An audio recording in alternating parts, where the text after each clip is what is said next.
ታማኙ ውሻ። በአንድ ገጠር ውስጥ የሚኖር አንድ ገበሬ ነበረ። ይህ ገበሬ በጣም ታማኝ የሆነ አንድ ውሻ ነበረው። ውሻው ከማርጀቱ የተነሳ ጥርሶቹ ሙሉ በሙሉ ረግፈው ነበር። ከዕለታት አንድ ቀን ገበሬው ለሚስቱ ውዴ፣ ውሻችን ካሁን በኋላ ስለማይጠቅመን ነገ ተኩሼ እገድለዋለሁ አላት። እሷም ከልቧ እያዘነች ምን አረገ? በራሱ ጊዜ ሞት የለ። በዛ ላይ ደግሞ ካመጣነው ጀምሮ በቅንነት በታማኝነት አገልግሎናል። እባክህ ተወው ይኑርበት አለችው። ገበሬው ግን ጥርስ እንኳን የለውም፣ ሌባ እኮ ካሁን በኋላ ፈጽሞ አይፈራው እያለ ምንም እንኳን አጥብቃ ብትለምነው አሻፈረኝ አለ። ውሻው ሳያዩት አጠገባቸው ሆኖ ሰምቷቸው ስለነበር እጅግ ፈራ።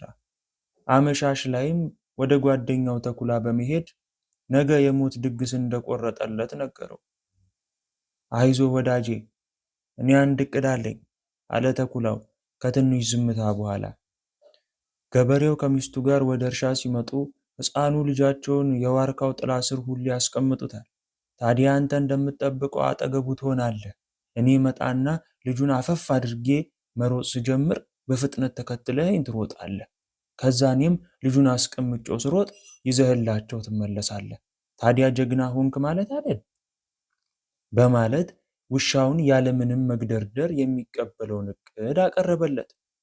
በሚቀጥለው ቀን ተኩላው ውሻው እንደተመካከሩት ያለምንም ስህተት ፈጸሙት።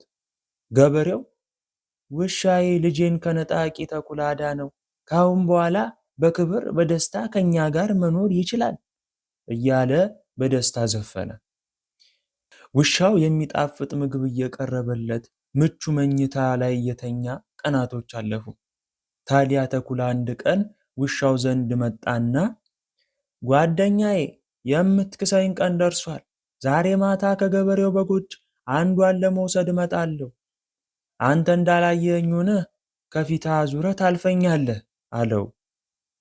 ውሻውም እንደዚህማ ማድረግ አልችልም፣ ለጌታዬ መታመን አለብኝ በማለት ሲመልስለት፣ ተኩላው ግን ቀልዱን ስለመሰለው ማታ ተመልሶ ለመምጣት ወደ ጫካው ሄደ።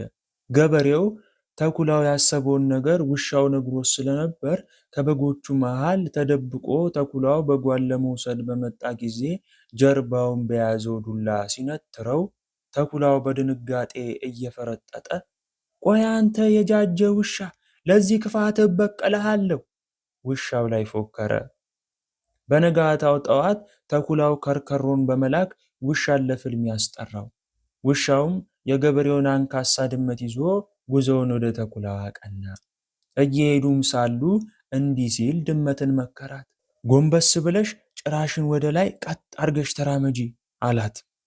በዚህ ጊዜ ተኩላና ከርከሮ ድመቷን ሲያዩ ይህ የተረገመ ውሻ ጦረኛ ከነሻሙ ላይ ይዞብን መጣ እያሉ ፈርተው ተደበቁ።